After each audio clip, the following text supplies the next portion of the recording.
286, portanto, e com a possibilidade, então, da cessão do crédito e com as exceções possíveis previstas no próprio artigo, né, que impedem, né, a cessão. Afora esses casos excepcionais previstos nesse artigo, os demais créditos que não estão legalmente vedados no que tange à sua cessão, aqueles que não são objeto de tratativa entre credor e devedor impedindo a cessão. Todos os demais são passíveis de serem cedidos.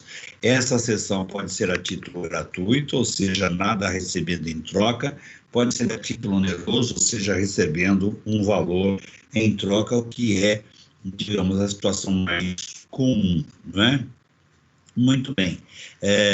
Uma outra questão fundamental e que nós aprendemos desde logo, né, nos primeiros passos do estudo do direito, é que existe uma regra em que o acessório acompanha sempre o principal. Onde vai o principal, vai o acessório, ressalvadas as exceções legalmente previstas, né? A escultura em relação à tela,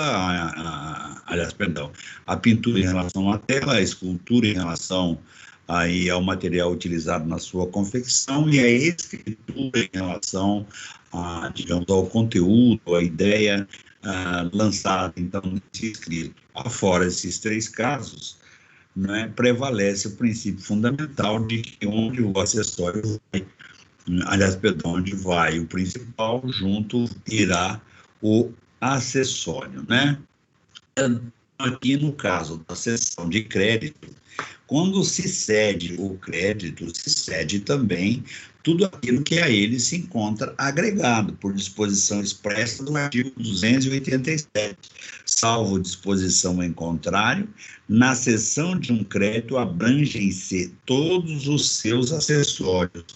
Entendam aí, na condição de acessórios previstos nesse artigo 287, como tudo aquilo que é positivo, que é, digamos, vantajoso em relação ao crédito, também com relação, também, evidentemente, aí se observa ou se leva em consideração, eventualmente, né, coisas que possam interferir, né, possam diminuir aí o crédito, sendo, portanto, uma parte negativa a acompanhar esse crédito. Vamos imaginar uma hipótese apenas, vamos imaginar que,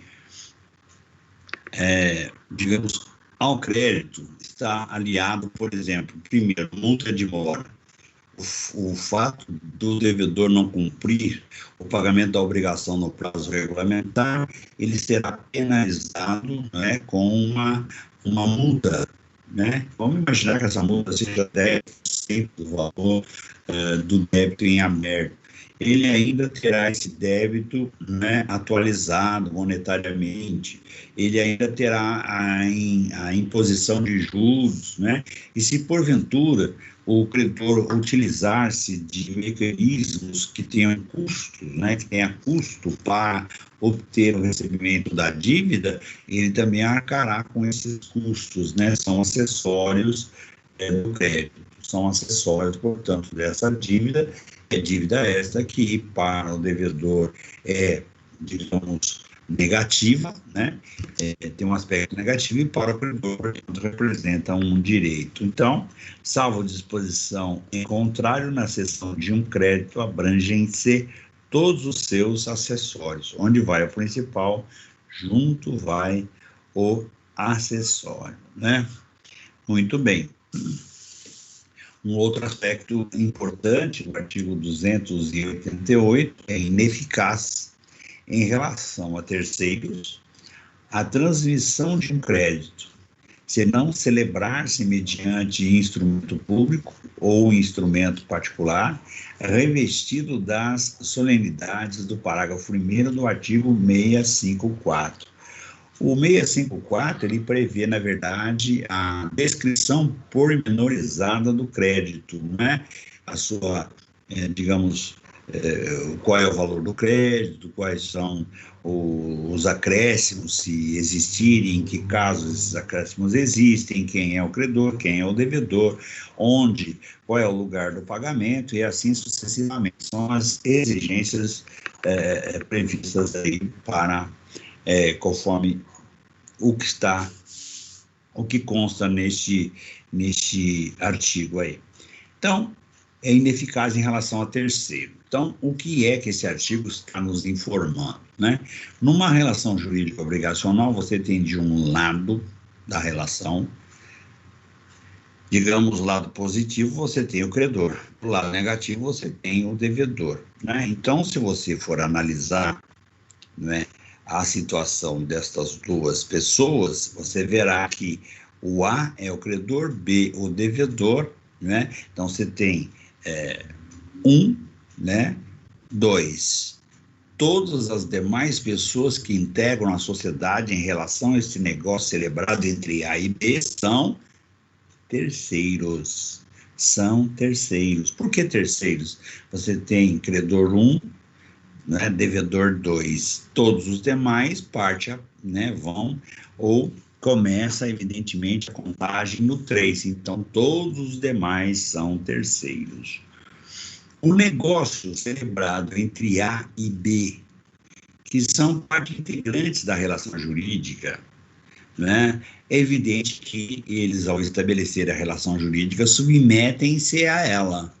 No entanto, os terceiros, aqueles que não participaram da realização, que não participaram desse trato, que não participaram desta relação jurídica, que não integraram, né, em termos de ato, esta relação jurídica, são terceiros e, obviamente, né, nem o direito os atinge e nem tampouco as obrigações também os atingem, né? Então, eles são terceiros, portanto, esse ato é ineficaz em relação a terceiros, só é eficaz em relação às partes que entre si estabeleceram esta relação jurídica obrigacional, né? Então, eis a questão.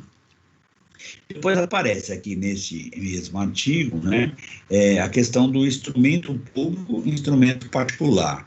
Instrumento particular é aquele que pode ser realizado, ser feito, pode ser idealizado, pode ser, digamos, feito pelas próprias partes, né, ou por elas pessoalmente, ou a pedido delas feito por alguém. Mas esse alguém é também um particular, portanto, o instrumento é particular. O que é instrumento? Né? Aqui, para efeito do direito, instrumento é o meio através do qual, né, se faz a prova da existência de uma relação jurídica. Né? Então, os senhores ouvirão muitas vezes a expressão instrumento, né? Assim como ouvirão muitas vezes a expressão título. Título é a razão que explica a existência de um direito. Então, um instrumento particular, ao mesmo tempo que ele é um instrumento, é um meio de prova, feito, realizado por particular, ou seja, pessoas que estão na mesma posição das partes integrantes da relação jurídica, né? Já que é feita por eles, que também é feita por eles pessoalmente, ou por intermédio de uma pessoa a pedido ou arrogo deles, então nós temos o quê? Instrumento particular. Esse instrumento, ao mesmo tempo que é um meio através do qual se prova a existência do crédito, ele também é o quê? Ele também é um título, é uma razão jurídica da existência do crédito, né? Tanto para o credor quanto para o devedor. Então, o instrumento particular. O que é um instrumento público? É um título também, é um meio de prova também, só que ele tem uma fonte diversa. Ele advém, né, ele tem como fonte, ele é realizado, ele é feito, ele é materializado por alguém que tem a incumbência, né, delegada pelo poder público, portanto, delegada pelo poder estatal, para fazer exatamente isto, né? Ou seja, para produzir os títulos, para produzir um instrumento. E este alguém tem uma função equiparada à função pública. Ele não é um funcionário público, mas ele tem equiparação das suas funções ao funcionalismo público. Como é que chama digamos, esse agente que tem uma função delegada? Ele se chama escrivão. Portanto, ele tem, num lugar pré-estabelecido, fisicamente, ele tem lá um local onde ele exerce a sua atividade, né, que tem munus público, que tem, portanto, função delegada pública e que se chama cartório, né? Então, quando digamos, título, quando a obrigação, ela é materializada, ela digamos, escrita, ela é instrumentalizada, melhor dizendo, ela é instrumentalizada por um cartorário, portanto, por um escrivão. Então, aquele instrumento que é feito pelas próprias partes, que se chama instrumento particular, quando feito pelo escrivão, se denomina instrumento público. Então, o crédito, para ser cedido, já deu para perceber, e não precisa fazer muito esforço, que um crédito, para ser passível, melhor dizendo, de cessão, ele necessita de um instrumento, da prova da sua existência.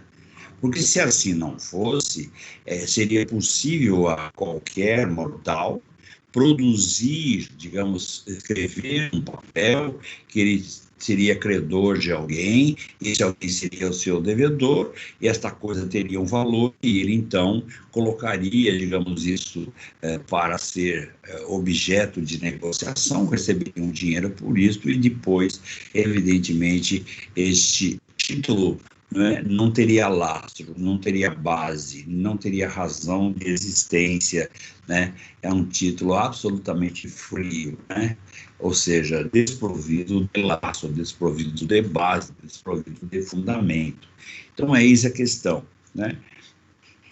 Então, é evidente que quando se fala quando se dispõe a fazer uma cessão de crédito, antes de qualquer coisa, é preciso, que este crédito exista, e para ele existir, ele depende da existência do título, de origem válido, do instrumento através do qual se mostra a sua existência, porque, lembram-se, ele é algo apenas e tão somente intelectual, ele não é físico, portanto, ele necessita de uma prova física para se conceber, para se acreditar, veracidade e existência a este título. Então, este é um instrumento que pode advir digamos, da materialização, digamos, da escrita feita pelas próprias partes interessadas, pode ser uma outra pessoa como elas, com a mesma característica, que faça isso a pedido delas, ou então um documento, ou, portanto, aquela relação jurídica produzida, materializada no cartório pelo escrivão. Então aí será um título comprobatório da existência da relação creditícia, e que será então através de título, ou melhor, será através de instrumento público, Muito bem. Aí, seguindo em frente, uma outra dúvida que nos assola, que nos atormenta, e o credor, o credor cede o crédito, ou seja, o credor que transfere o crédito chama-se credor cedente. Aquele que recebe o crédito por cessão passa a ser denominado, passa a se chamar credor, o quê? Cessionário. Diriam os senhores, bom, ótimo, excelente, Nós temos um credor cedente, temos um credor cessionário, eles fizeram negócio entre eles agora se conhecem, fizeram um negócio contra eles. O objeto do negócio feito por eles envolve um terceiro em relação ao negócio que eles praticaram, certo? O credor cedente, o credor cessionário, 1, 2. O devedor, o que é? O devedor é um terceiro, porque ele não participou. Se ele participar da sessão, então, evidentemente, aí ele é parte integrante do negócio jurídico, aí ele não pode sequer reclamar que nem sabia de nada porque ele participou. Se não participou, ele é terceiro. Portanto, a sessão não vale contra ele, num primeiro momento. Para valer contra ele é preciso seguir, né, os requisitos. Num primeiro momento, a sessão não o atinge. Diriam os senhores, isso é importante? Extremamente importante. Imagine que quando o A estabeleceu uma relação de crédito, uma relação de crédito e débito aí, ele, B, é o devedor, quem é que ele conhece como credor? A quem ele irá, normalmente, naturalmente, quando pretender pagar, porque chegou o momento de pagar, a quem ele pagará? Ele pagará ao credor. Por quê? Ele está buscando o quê? A extinção daquilo que é obrigação sua. Então, é evidente que o devedor originário, né, tem para si pré-concebida a ideia de que a dívida deve ser paga ao credor originário. Se houver, então, uma cessão, o devedor não é obrigado a saber, né? Ele só saberá, ou ele tomará ciência da cessão, né, se ele participar do negócio. Na condição de devedor, ele for convidado a participar do negócio, aí, sem problema, ele não pode alegar desconhecimento, aí ele já sabe que o credor originário não é mais o seu credor, que o seu credor agora é o credor cessionário, não o credor. O credor cedente, que era o credor originário, não será mais. O credor cessionário agora será o seu credor, mas neste caso ele tem ciência disto porque participou da sessão, participou do negócio cujo objeto era a cessão do crédito. Agora, se porventura isto não aconteceu, ele não é obrigado a adivinhar, não tem obrigação nenhuma de saber, né? Então, é o que está aí no artigo 290. A cessão do crédito não tem eficácia em relação ao devedor, senão quando a este notificada, mas por notificado, ou seja, tem o mesmo efeito, notificado se tem o devedor que, em escrito público ou particular, se declarou ciente da cessão feita. Então, como é que uma cessão de crédito se aperfeiçoa?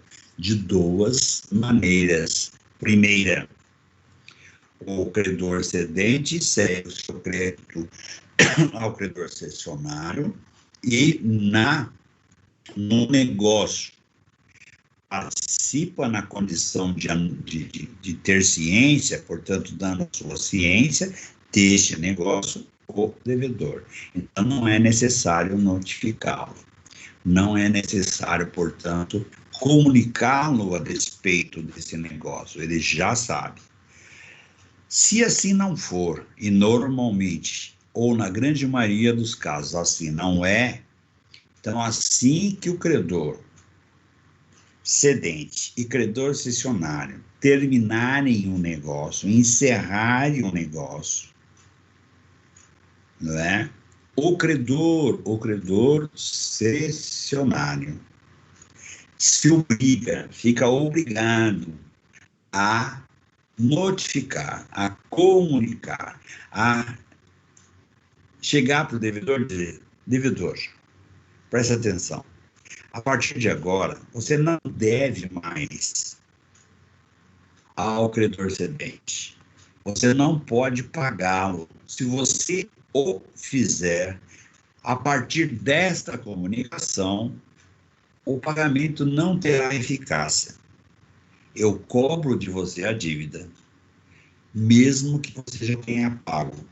E ficará você com a obrigação dele pagar e buscar do credor cedente o valor que você a ele pagou, porque ele recebeu coisa indevida, não era mais devido a ele, e mesmo assim ele recebeu, né? Agora, depois da comunicação, depois da notificação, se porventura, se por um acaso, o devedor der uma de teimoso e pagar ao credor originário, o credor cedente, que era o credor originariamente da dívida, o que acontece efetivamente? O pagamento feito por ele não tem efeito operatório, não tem validade, não é considerado como, digamos, extinção da obrigação da qual ele é devedor. E quem paga mal, paga 2 vezes no mínimo. Então, ele será instado, será obrigado a pagar o que deve, claro, ficará com direito a buscar a devolução daquele que pagou de maneira errada, né? Mas este é um problema dele. O credor cessionário não assume, evidentemente, esse risco. Só assumirá esse risco, né? Só assumirá esse risco se, porventura, ao se aperfeiçoar a sessão, ao se concretizar a sessão, ele não promover a comunicação do devedor. Como o devedor não é obrigado a adivinhar o que está acontecendo com a vida do credor, do seu credor originário, ele vai, na mais absoluta boa-fé, pagar àquele que lhe parece ainda ser o credor. Ele tem razões de sobra para entender que aquele ainda é o credor. E a isso se dá o nome de credor putativo. Aquele que parece ser o credor, né? Tem apenas a aparência de ser, mas agora não é. Tá certo? Agora não é mais. A partir da notificação não é mais. Antes da notificação continua sendo. Então, se amanhã ou depois perguntarem aos senhores como é ou em que momento uma cessão de crédito se aperfeiçoa, se materializa, se torna efetivamente concretizada. O ato de cessão se torna um ato jurídico perfeito e acabado, né? Ou seja, praticado nos estritos termos da lei civil. Se o devedor participou da cessão, neste momento, se ele não participou, com a notificação comprovadamente feita, ou seja, com a comunicação realizada a ele, tá certo? E mais uma coisa fundamental, é parte integrante da comunicação, gostando ou não, querendo ou não, né, é necessário, é indispensável, é inafastável, né, a obrigação de remeter, junto com a notificação, a prova de que efetivamente a sessão foi realizada. Não, nós estamos falando de uma situação em que o devedor não participou dela, portanto, ele não tem razão para saber. A simples comunicação não faz com que o credor cessionário seja o titular do crédito, né? Na verdade, né, para que isso ocorra, é preciso então, que haja comprovadamente a notificação, e não só a notificação, como a remessa, o envio da prova, né, cabal, material da sessão.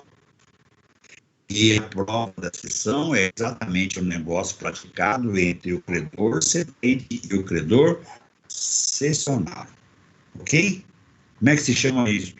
Chama-se título, já falamos que isso se chama título. Portanto, a notificação deverá ser acompanhada de cópia, né, do título. não precisa, evidentemente, enviar o original, mas uma cópia fiel daquilo que representa um negócio jurídico deve ser remetido, deve ser enviado ao devedor para que ele tenha condições de aferir, né, caso queira, da veracidade do comunicado que está sendo enviado a ele, né? E tem mais, né? E tem mais. Se houver sessões sucessivas, a notificação deve vir acompanhada do título originário da dívida, ou seja, do primeiro negócio realizado. Aliás, perdão, do primeiro negócio realizado, o devedor tem ciência. Então, primeira sessão realizada, se porventura houveram, né, existirem várias sessões sequenciais, então a comunicação, né, se por um exemplo, o A era o credor, ele cedeu para B. Não houve ainda a notificação ao credor, porque a obrigação vai vencer daqui a 3 meses, por exemplo. Aí o B, daqui a pouco, cede para C, e C cede para D. Então, esses negócios todos, a prova da existência de um negócio feito pelo credor cedente ao primeiro cessionário, ao segundo cessionário, ao terceiro cessionário, deve acompanhar como conteúdo, né, a notificação feita ao devedor para que ele tenha ciência de tudo aquilo que aconteceu com o crédito do qual ele é devedor. Essa é a ideia, né?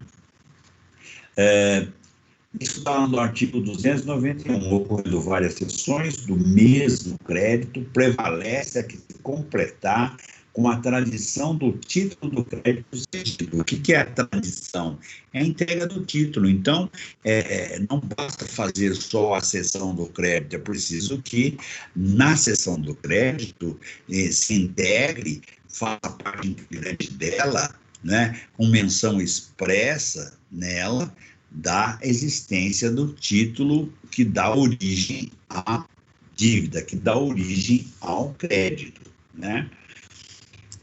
E o senhor diz o seguinte, mas isso é tão importante assim? Então vamos fazer o seguinte, vamos pegar um exemplo da vida prática, dos dias atuais, né?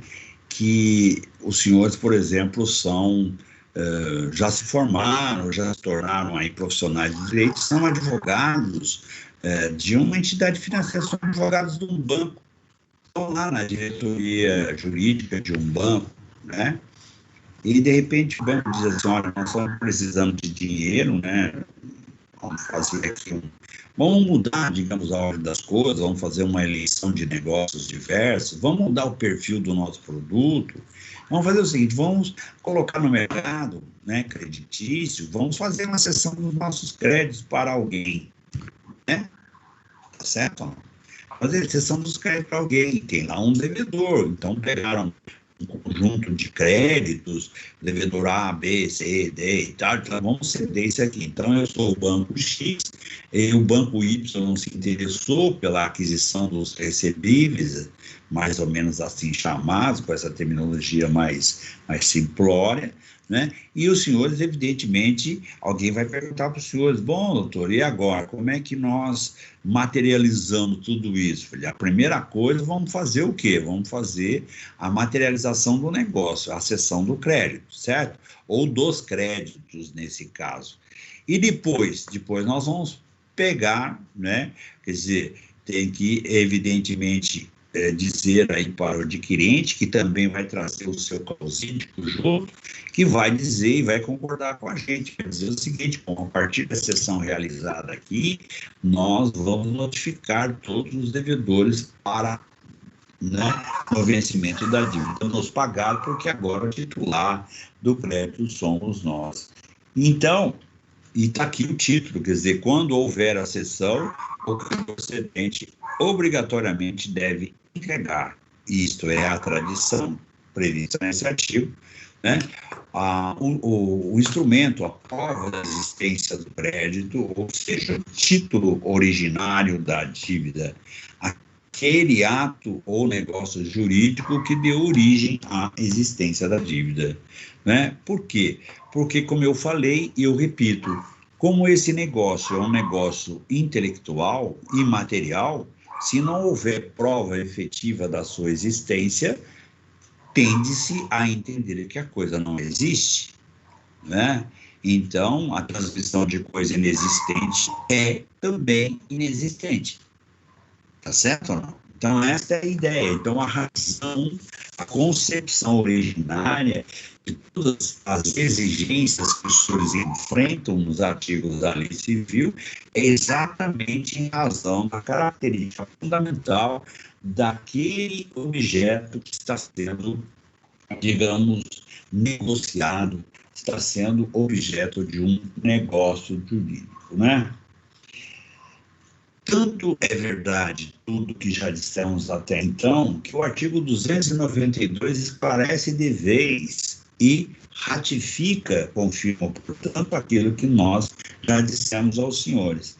Fica desobrigado o devedor que, antes de ter conhecimento da cessão, paga ao credor primitivo, ou que, no caso de mais de uma cessão notificada, paga ao cessionário que lhe apresenta com o título da cessão. O que é o título da cessão? Exatamente a prova, né, da existência da cessão, ou da obrigação cedida. Quando o crédito constar de escritura pública, prevalecerá a prioridade da notificação.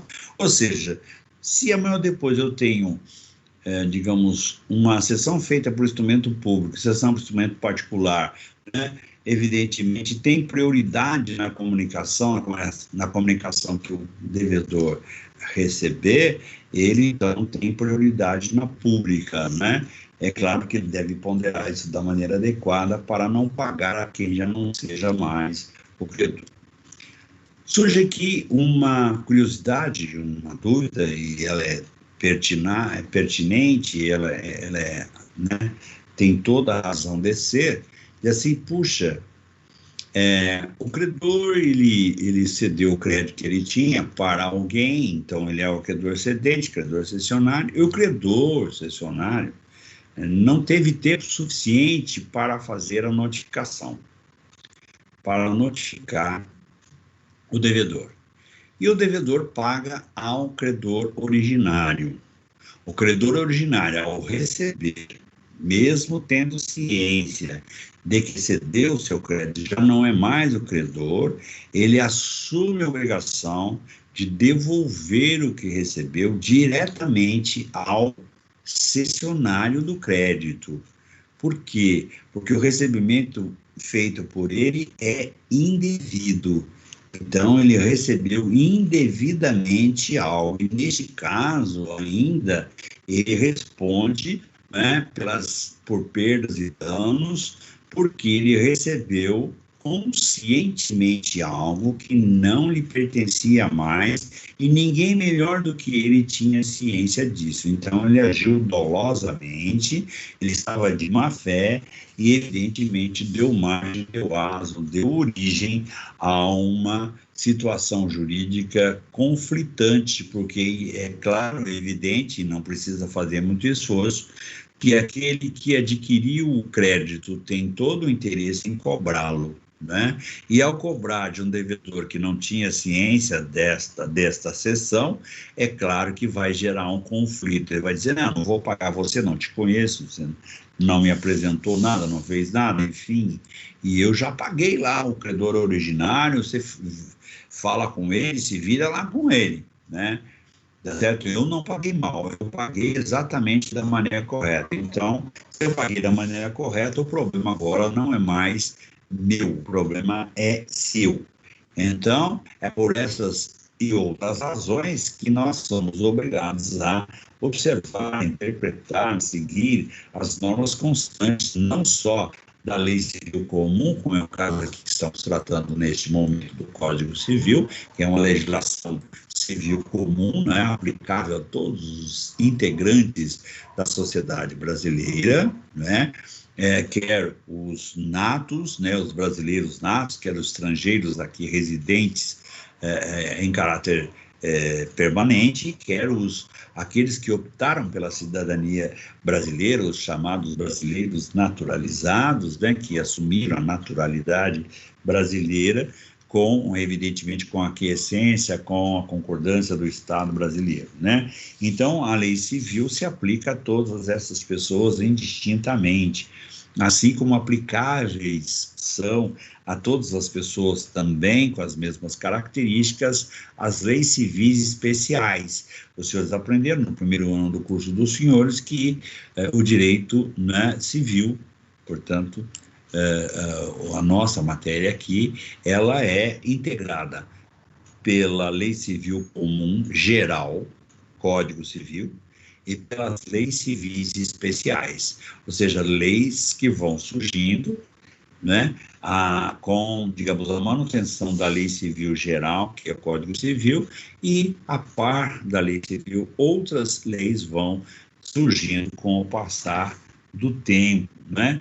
Então, essas leis também são civis, mas sempre regulamentam, sempre regulam situações jurídicas especiais, ou seja, que têm uma destinação específica, por isso elas são leis especiais. Então, nós temos a lei geral, que é o Código Civil, e as leis especiais, que são aquelas que vão sendo editadas ao longo de um determinado período, né, que evidentemente coincide com a existência da lei civil para diante, né?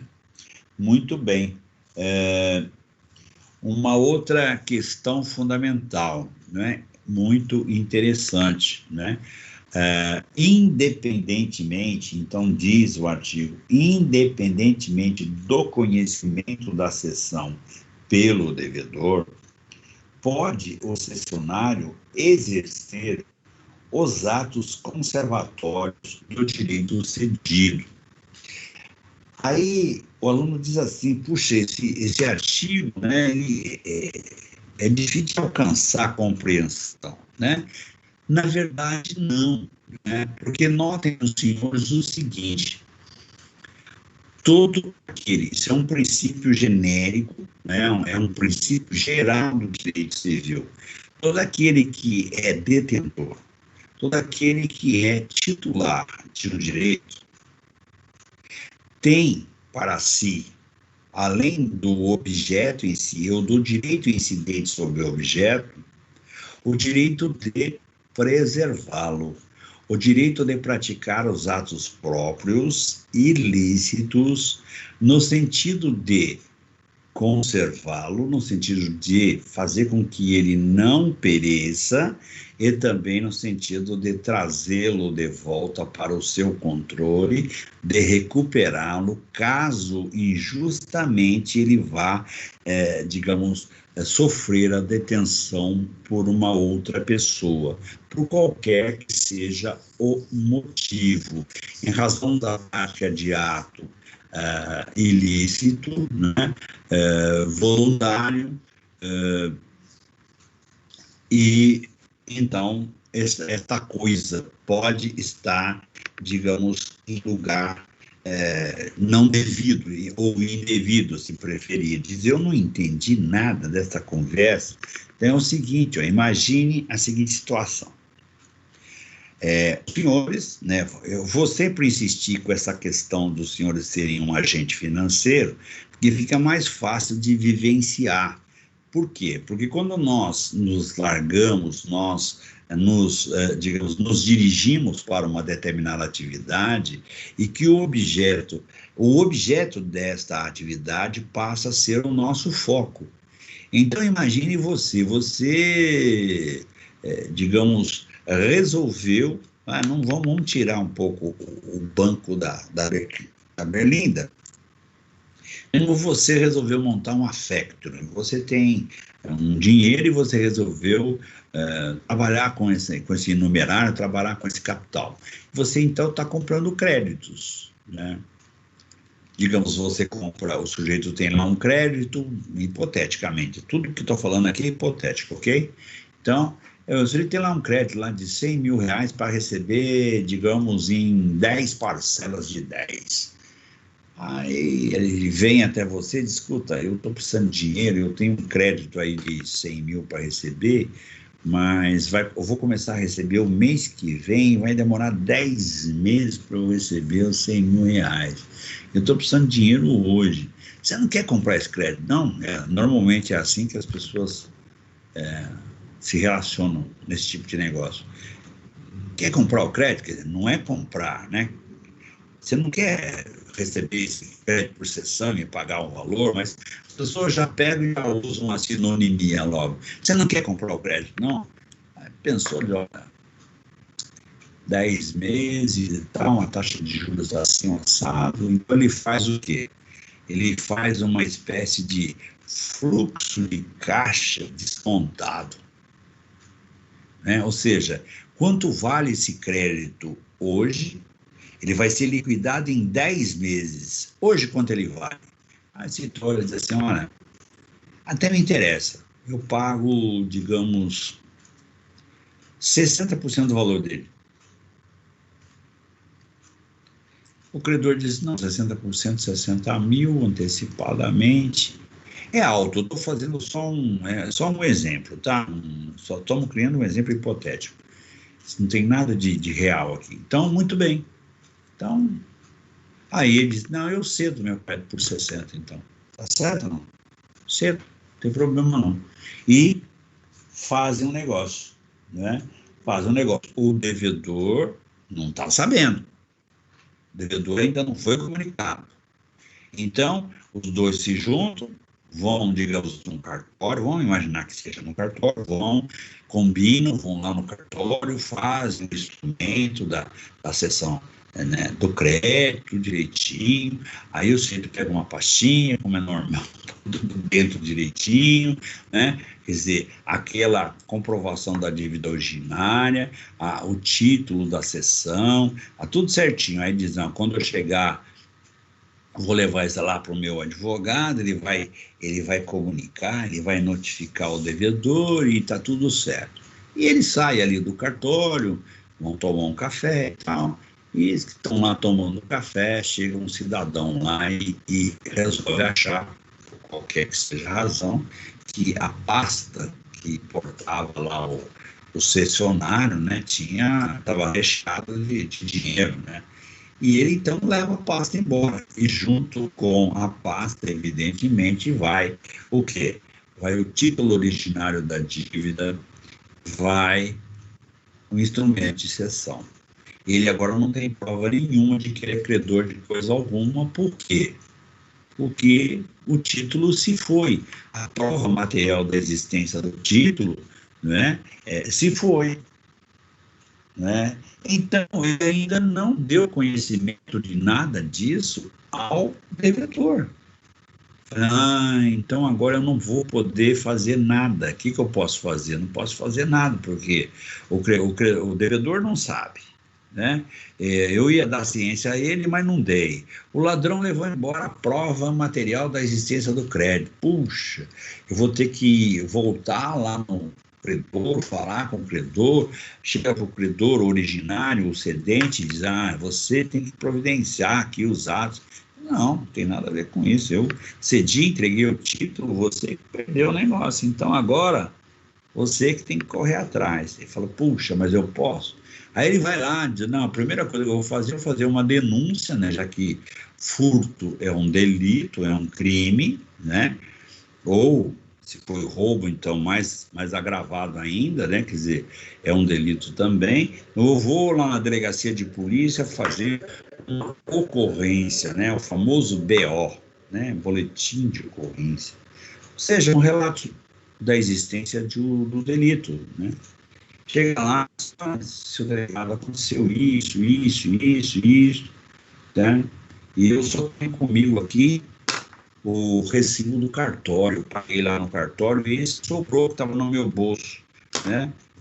Tá certo ou não? E vamos imaginar que acompanhe ele lá, o credor cedente, né? Então, o delegado diz, bom, então, realmente, você deu um crédito para ele, cedi. O que aconteceu? Aconteceu isso, aquilo e tal. Faz, então, uma ocorrência ali, né? E diz, mas eu sem o título eu não posso fazer, né? Sem eu não faço. Eu não usei, foi levado, então faz aí a ocorrência. Ou seja, notem os senhores que ele está caminhando na direção de realizar proteção, a proteção, né, do seu direito. Ele ainda não adquiriu completamente o direito, porque ele sequer notificou o devedor, mas ele já está autorizado pela lei civil a praticar os atos conservatórios desse direito.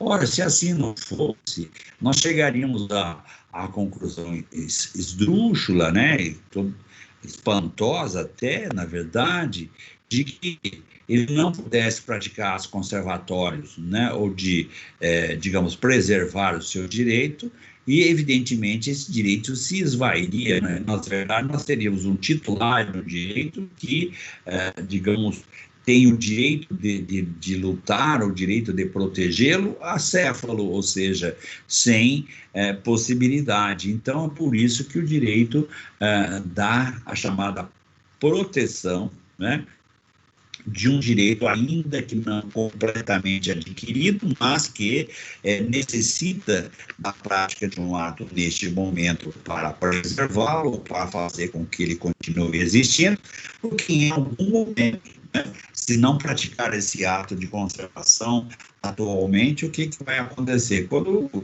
digamos, aparecer de volta ou chegar a uma conclusão, né, o direito já terá se consumido ou terá sofrido algum tipo de extinção em razão da inoperância, em razão da não prática de atos conservatórios, né? Então, nós temos aí essa disposição do artigo 293, né, que estabelece, então, este critério. O direito do nosso credor cessionário, né, enquanto ele não notificar o devedor comprovadamente da maneira como determina a lei, ele é titular de um direito eventual, né?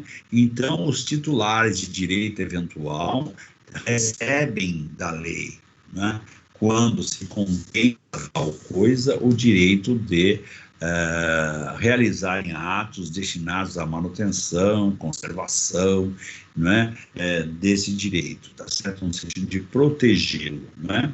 Então, essa é a questão.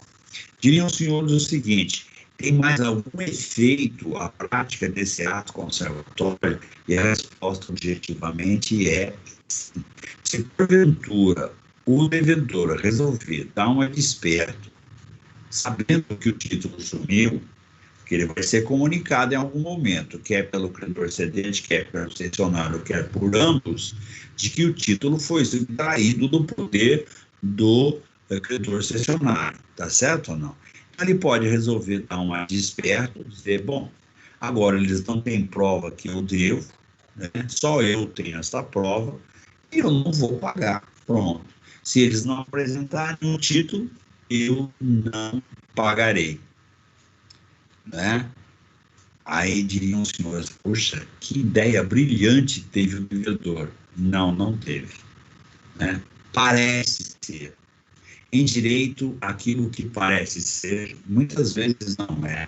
Está longe de ser. Jamais será. E existem situações de direito que parecem não ser, e aí são, né? Efetivamente são. Diriam os senhores, isso é para que nós quebremos a nossa cabeça. Não, é para que você aprenda a raciocinar de maneira lógica, de que em direito é assim, aquilo que parece ser, às vezes não é. E aquele que não parece ser, é só para confundir mesmo, né? Então, este nosso devedor, como todo bom latino, e todo bom latino normalmente gosta ou acha que pode ser ladino, que pode ser esperto, diz, agora ninguém tem mais prova que eu devo, então a dívida está extinta, né? Daqui a pouco ele é citado para uma medida judicial proposta contra ele, chamada, denominada, que tem por objeto, porque a ação não tem nome, mas tem sim objeto, tem sim finalidade, uma ação proposta contra ele, devedor, para restaurar em juízo o título que sumiu e não foi recuperado. Tá certo? Então, nós temos aí uma medida judicial destinada a isto. Então, ele será comunicado, né? Juntar-se-á, evidentemente, na medida judicial, na ação, tudo aquilo que possa induzir, né, ou possa servir de indício probatório de que efetivamente havia um título, de que havia um credor originário, que o título da dívida originariamente foi subtraído, de que o instrumento da cessão foi subtraído também, né? Mas isto não isentará, isto não servirá digamos, não servirá de excusa, né? Ou seja, de desculpa fundada para que o devedor deixe de pagar o que deve, né? Isso não isentará do pagamento. Então, existe uma medida judicial cuja finalidade própria é a substituição de títulos, né, ao portador. Ou seja, substitui-se o título que foi subtraído do portador por ato ilícito. E poderia também ser por um ato não ilícito, mas um ato desavisado. Ele poderia ter deixado extraviar essa documentação sem a interferência de nenhum meliante, sem a interferência de nenhum ladrão, não é? Poderia, ou então, a destruição, isto por questão outra, né? Quer dizer, na casa dele houve lá um alagamento, uma enchente, e os documentos se consumiram, né, em contato com a água, e se tornaram ilegíveis, não dá para lê-lo, não dá para usá-lo como prova. Então, não se desesperem os senhores, diz, não, mas aí não tem solução, não é? É claro que existem situações que têm uma solução difícil, né? Mas em direito quadros, todas as situações são passíveis de solução. É só nós encontrarmos um mecanismo apropriado para que isso seja realizado, seja materializado, né? Uma outra razão de ordem jurídica que sustenta, que serve de embasamento para a notificação do credor cessionário ao devedor. A primeira e a mais razoável de todas elas, e a mais simplória de todas elas, é exatamente saber ou dar notícia a ele de quem efetivamente, a quem efetivamente ele deve pagar. Porque ele tem, evidentemente, presente a ideia de quem deveria receber e a quem ele deveria pagar seria o credor originário. Mas agora não é mais. Agora o credor é o credor cessionário. Então, a primeira razão, o primeiro motivo pela qual a lei civil estabeleceu a obrigatoriedade da cessão, da notificação da cessão, é exatamente para que o devedor pague a quem efetivamente seja o credor, que não é mais aquele credor com quem ele estabeleceu a relação jurídica obrigacional. Segundo motivo, permitir a ele, facultar a ele, devedor, que se porventura ele tiver algo contra a cessão do crédito, que ele fale imediatamente ou cale-se para sempre, né? Então, aqui também cabe a célebre frase, né? Se alguém tiver algo tal, para dizer que o faça, se não falar, ficará para sempre. E aqui isso se aplica. Então, quando o devedor é comunicado, quando ele é notificado da existência da cessão, né, este é o momento próprio, juridicamente pensado, para que ele diga algo a respeito. Se ele tiver algo juridicamente fundamentado para dizer a respeito, que o faça. Se não tiver, assume a obrigação de pagar ao credor cessionário, não podendo fazê-lo posteriormente, não podendo fazê-lo né? Aquela história, upa, agora eu lembrei que eu tinha que falar um negócio e agora eu vou falar. Não, agora já passou o tempo, agora você não pode mais fazê-lo, né? Meu Deus, mas que tipo de situação seria esta? Qualquer uma, qualquer uma. Imagine, senhores, o seguinte: o credor fez uma cessão do crédito para uma outra pessoa, então credor cedente, credor cessionário. O credor cessionário notifica o devedor. Seu devedor, eu agora sou o seu credor, então é a mim que você vai pagar. E o credor e o devedor lá notificado responde: mas, seu credor cessionário, o senhor não sabe de uma coisa, né? Eu já paguei a dívida está paga, e aqui está a prova de que eu paguei. Ora, o credor cedente está cedendo ao credor cessionário algo que já não existe mais. Por quê? Porque o pagamento é um modo de extinção da relação jurídica obrigacional. Então, se o devedor pagou, ele não deve mais. Então, ele não mais é devedor.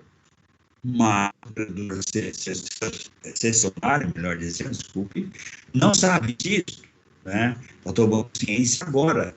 E quando é que houve a oportunidade para que o devedor informasse isso ao credor cessionário? Exatamente no momento em que ele foi comunicado da existência da cessão. É como se ele dissesse assim ao credor cessionário: o senhor está adquirindo algo que não existe, eu não sou mais devedor. Né? Aliás, essa notificação aqui é endereçada, inclusive, a alguém que não existe mais. Eu sou um ser inexistente. Devedor é devedor enquanto não paga a obrigação. Pagou a obrigação, deixou de ser devedor, ou seja, a obrigação resulta extinta para todos os fins e efeitos de direito. O senhor não sabia disso, né? Então, é claro que nós estamos floreando aqui a situação, mas esse é o momento. E não é só isso, queridos senhores, não é só isso. Ele poderia ter pago a metade, ou então essa dívida pode estar extinta totalmente, ou pela metade, ou em parte, seja lá como for. Isso, como assim? Olha, é simples, né? Imagine que o A seja devedor, aliás, perdão, vamos colocar invertido, né? O B é devedor de A. E ao mesmo tempo que B é devedor de A, ele é o seu credor. Ele é credor também. E Deus diz: isso não é possível. É tão possível e tão simples. Querem um exemplo? O A fez um negócio, estabeleceu uma relação obrigacional com B. Então, A é credor, B é devedor. Sem problema nenhum. Tá certo? Só que B não é um ente que não se relaciona com mais ninguém, isolado. E nem A é um ser isolado. O A comprou de C, por exemplo, digamos, um carro, tá certo? Recebeu o carro e deu em pagamento a esse carro, né, um cheque. Eu não estou mais usando cheque em dias atuais, vamos pegar um exemplo. O cheque ainda é algo conhecido. Então, ele comprou lá o carro, deu um cheque, tudo bem, né? Deu lá ao vendedor do carro o cheque. Tudo bem. Ele não sabia, mas o vendedor do carro A, né, tinha um negócio com B, outra coisa, não tem nada a ver com a relação de obrigacional. Tinha outro negócio. Ele devia a B um certo valor. Ele veio lá com o cheque que o A deu a ele em pagamento do carro que ele entregou. A, veio em B, está aqui. Quanto eu te devo? Tanto. Está aqui o valor, tá certo? Vou te dar esse valor aqui, tá certo? Em pagamento. O B colocou o cheque no banco. Como diria, como se diz na gíria, né? O cheque era um cheque, digamos, desprovido de fundos, né? Sem fundos. Pronto. Né? O famoso cheque capim, né? Só pega quem é burro. Ou então um cheque nominado aí como Boêmio, eis-me aqui de regresso e suplicando te peço um novo depósito, né? Uma nova tentativa. Ou então, um cheque peixe, né? Nada. Um cheque cowboy, alguém sacou primeiro, e vai por aí afora, né? Esta lista, né, de nomeação de cheque boi, né? Chegou no gerente, o gerente diz, enfim, não tem nada aqui. Resultado, o que acontece? Se ele recebeu o cheque em pagamento, o dinheiro é dele agora, tá certo? E a origem do débito de quem é? É de A. Foi o A que emitiu o cheque sem a devida provisão de fundos. Ao que ele disse, não tem problema, poxa, não há problema nenhum, eu devo a ele, digamos, 30 mil reais, o cheque de 30 mil reais, então não compensa. E aí, de repente, chega lá a notificação, senhor devedor B, né? Eu adquiri em sessão de A, né, um crédito, um valor de 30 mil, estou notificando para os efeitos legais, e agora sou novo credor. É nesse momento que ele recebe a notificação, fala, opa, peraí, menos, peraí um pouquinho, né? Está adquirindo nada. Por quê?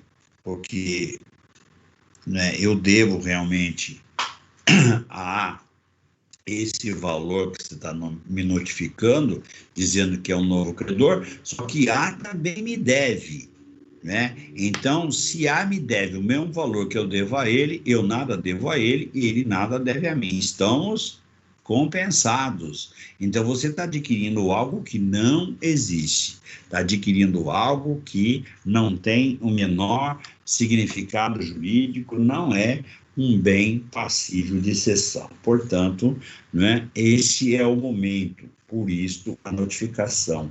Esta é a razão de ser da notificação. Então, o artigo 294 diz que o devedor pode opor aos cessionários as exceções que lhe competirem, bem como as que, no momento em que veio a ter conhecimento da cessão, tinha contra o cedente. Exatamente o exemplo que nós tentamos, né, elaborar aí para os senhores, né? Muito bem. Artigo 295, na cessão por título oneroso, ou seja, naquela cessão em que o cessionário, naquela cessão em que o cedente recebe do cessionário um certo valor, né, pelo objeto da cessão, pelo crédito cedido, ainda que não se responsabilize, fica responsável ao cessionário pela existência do crédito ao tempo em que lhe cedeu.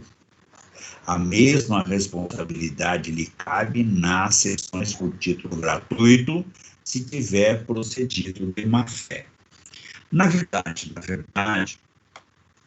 só para a gente entender, né, a origem jurídica de um determinado bem, ou seja, aquilo que demonstra sua efetiva existência, né, é sempre obrigação. É sempre obrigação daquele que dispõe dessa coisa. Então, todo aquele que dispõe de uma coisa assume, querendo ou não, a obrigação de responder pela licitude da origem, pela regularidade jurídica da origem. Em suma, né, a origem ser lícita sob todos os aspectos. Isto não tem variável, não tem exceção. É obrigação de todo alienante responder pela origem lícita, né, e regular da coisa que ele dispõe. E na cessão de crédito não é diferente. O cedente responde pela existência e origem lícita do crédito em relação ao cessionário. Se a cessão foi feita a título oneroso, ou seja, se o cedente recebeu um valor por isto em troca da cessão realizada, sem conteste, porque é um negócio jurídico a título oneroso, se aplica, né, digamos, a questão atinente à origem. Se por outro lado, a sessão foi gratuita, já fica com esse crédito para você e está tudo certo. Se ele tiver ciência, se ele souber que esse crédito é ilícito, ou que ele não tem origem, ou que ele não tem lastro, ele responde pelo valor correspondente como se fosse um apenamento. Ou seja, se ele inventar, digamos, um crédito, ele elaborar um crédito que não tenha lastro, que é frio, e ceder para alguém, ainda que seja graciosamente, se não recebeu nada em troca, não tem vantagem nenhuma de ordem patrimonial. Mesmo assim, ele responde pelo valor do crédito. Então, não dá para brincar com isso, concordam? Né? Então, essa é a ideia. Por quê? Porque ela diz assim, puta, por que o direito se preocupa tanto com isso? Por que o sujeito queria pegar um título e criar um título para ceder para alguém graciosamente, fazer uma benesse? O que ele está ganhando com isso? Não sei. Isso é uma outra coisa. Existem inúmeras explicações a respeito do comportamento humano. Né? Não é só bens patrimoniais que estão em cotejo, existem outras variáveis, outras questões que fazem parte do cotidiano das pessoas, que não tem nada a ver com ganhar efetivamente moeda, ganhar bens e tudo mais. De repente, ganhar uma confiança, né? Imagine, por exemplo, um sujeito que é partidário de um candidato e resolva investir na campanha dele e não tem dinheiro para isso, ele forma um título lá que não é verdadeiro e cede, né? Doa para a campanha política, um título sem lastro, né? Vai ter que honrar esse valor futuramente, né? Olha a confusão que o sujeito arruma, né, graciosamente na vida, né? Uma outra questão para arrematarmos a nossa conversa de hoje, né, todas as vezes que há, digamos, a cessão de crédito, até uma preocupação do credor cessionário, e obviamente uma pretensão dele, em receber aquilo que representa o título, né? Em receber o crédito. Afinal, ele não está brincando de fazer negócio, ele está fazendo um negócio. Então, há uma preocupação fundamental no que diz respeito à capacidade do devedor pagar efetivamente aquilo que deve. E o artigo 296 faz digamos, menciona isso, dizendo o seguinte: salvo estipulação em contrário, o cedente não responde pela solvência do devedor. Ou seja, ele não responde pela capacidade que o devedor tem, né, para pagar a dívida. Né? Ou seja, em outras palavras, a lei civil diz o seguinte: salvo, digamos, ajuste em sentido diverso, sentido contrário, o cessionário assume os riscos do ato por ele praticado, né? Sem comprometer, digamos, o cedente. O cedente não garante que efetivamente o cessionário irá receber do devedor, que o devedor terá capacidade, terá condições de pagá-lo da maneira como foi avançado, a não ser que ele assuma tal responsabilidade. Existem várias seções de crédito, né, em que o cedente assume, né, a solvência, seja a capacidade de pagamento e o efetivo pagamento por parte do devedor. Né? Se amanhã ou depois você for um prestador de serviço, tiver um contrato de prestação de serviços aí com uma empresa, né? Recebeu lá uma série de duplicados que vão vencer daqui a 120 dias, daqui a 150 dias, e você tem, digamos, um trato com um agente financeiro, você vai lá e cede, né, esses créditos ao banco, por exemplo, mas o banco coloca normalmente uma cláusula nessa seção de que, se o devedor não pagar, você pagará, né? Então, ele realiza com você uma operação de desconto do título, tá certo? Não? Quer dizer, é como se ele adquirisse o título, só que você fica responsabilizado pela solvência, pela capacidade de pagamento e pelo efetivo pagamento por parte do devedor. E se porventura o devedor não pagar, né, você, o próprio contrato diz isso, né, você pagará, então, o valor correspondente do título, né? Paramos, então, aí do artigo 296, guardem aí o artigo para que continuemos na próxima semana. Muito obrigado pela atenção e pela presença, né? Um bom final de semana a todos e até a próxima quinta-feira, se Deus quiser. Cuidem-se, porque o vírus trafega, né, rapidamente por aí e estamos numa situação bastante difícil, né? Mas logo, logo, tudo isso há de passar. Até hoje já passa, então essa situação também passará, né? Um abraço a todos e até a próxima quinta-feira, então.